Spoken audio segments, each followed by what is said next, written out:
I'm Neil Hill. I was born in the Burrawa. Came to Sydney when I was about 2 or 3, and as soon as I was sort of mobile, I became interested in fishing.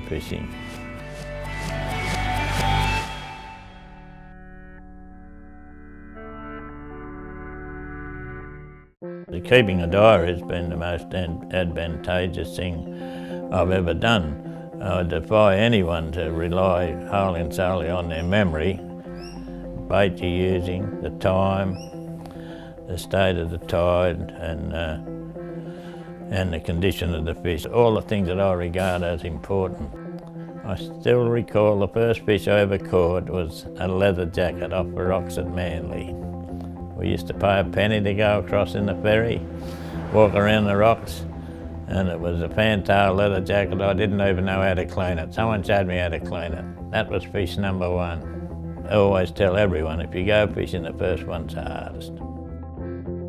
The first rod cost me, I think it was 2 and 6pence, which was a lot of money in those days. I had a paper run, so I earned the money for my first rod. It was a Rangoon cane. It was about 20 feet, so I cut a couple of feet off it, and we took it home. And there was 3 or 4 of us who would go everywhere fishing with these big one-piece Rangoon canes. Used to ride our bike around and take them fishing.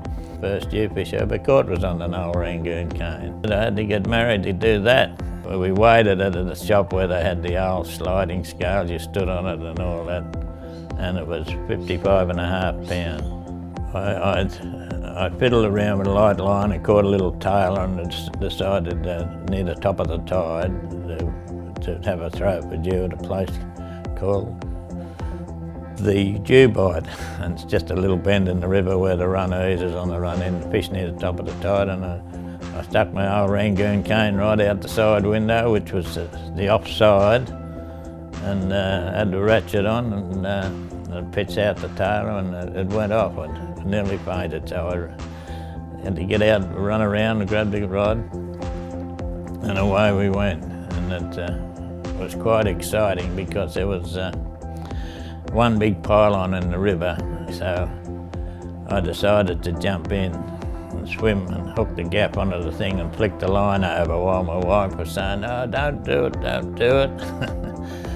But anyhow, I flicked the line over and swam back in, and about half a kilometre up the wall we landed this fish. I said to my wife, "Now just hold the rod, don't pull it, don't do anything silly." And I went down and grabbed the fish. Well, I was cold and wet, but very happy. Fish number 2 was a bream just after the war years at Manly. And I'm sure this bream was sick because it just pulled up and never kicked, but I was very proud of that bream. That was number 2. Number 3 was a flathead. I caught down at Clovelly, and the parents thought I'd bought it. But anyhow, 70 odd years later, it's somewhere up around, heading towards about 50,000. So you could say that I became keen on fishing. When I was a kid, there was, even the Bondi, fishing for blackfish, there'd be 10 or 15 of us, we'd be squeezed on that flat rock, working the line and that. You hardly ever see anyone fishing for them anymore. There used to be a group of us that fished for tailor on the point, and they don't seem to do it anymore. You'd see an odd bloke go around there now with a spinner. In the last 20 years, I'd say there's less fishermen catching fish, put it that way. There's a nice article someone wrote, and I agree with it too, and it says, "Do you angle or just fish?" So there's a big difference. As I say, about 5 or 10% of the fishermen catch 90% of the fish, and that's right. I had quite a few fishing mates, but basically I was sort of a lone ranger, but with various trips we'd go. I had a good fishing mate called Mick O'Connell. He's the one that showed me all the ropes up to Hawkesbury. He was a very good friend, a friend for many, many years. And there's been a few, another chap, Mike Platup was his name. He lived near us. We lived at North Bondi. And he had a car, so he was a very good friend. We used to go with him in the car. We used to go to Watermelon, fish off the rocks and all around about. He loved fishing for blackfish. But we'd fish down there, fish off the rocks and all that. I used to try a bit of spear fishing. I had a few mates there. We actually joined what they call the USFA when it first started, the Undersea Spearfishermen's Association, and that was in the 1950s. I could be about 20 at the time. I became one of the first owners of swim flippers made in Australia, so that's how I became king of the kill eyes. I really enjoyed that. But I still like having a look with goggles locally. While you're fishing, you're doing nothing else. And so in other words, if you had any stress, you're being de-stressed. Actually, I think if I didn't do fishing and that, I probably wouldn't be here today. Yeah, I think the fish have declined drastically in some cases. I think the tailor have declined. A run of big tailor always came through in April, always.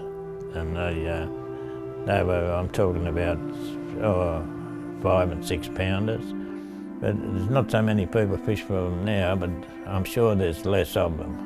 You know, I actually even think now that if I got half a chance, I'd make a comeback. The salmon, it was a rarity to catch a salmon, but when they closed the cannery down at Eden, the salmon now they're catching them as far as Queensland. So they multiply. Same with kingfish, when they wiped the kingfish traps. Kingfisher made a tremendous comeback. Blackfish and bream, I still can't understand why I got a bag limit of 20. You could easily halve that bag limit, you know. But people have changed, and so have I, that, you know, you're not fishing for numbers. Now, years ago, people had fished for numbers. People are changing, and probably for the better. Well, my best year on record is I'd have to consult my diary, but yeah, I'd say that possibly the 70s or 80s. Yeah, there were a lot of fish around then. The best year I'd class by catching not the numbers of fish, but the variety. The best type of year where I'd caught jewfish and a few snapper off the rocks and bream over night time and drummer, you know. Well, you learn more as you get older. Only later on that I started catching squid down the rocks, you know, and that made a big difference as far as jewfish went, because you had to have good bait. You had to have really good bait. I put a big emphasis on bait. You always go back because of the one that got away. So I still get a thrill when I catch a blackfish, and I've caught numerous thousands of those. So it's still a thrill. When the thrill goes, well, I'll go.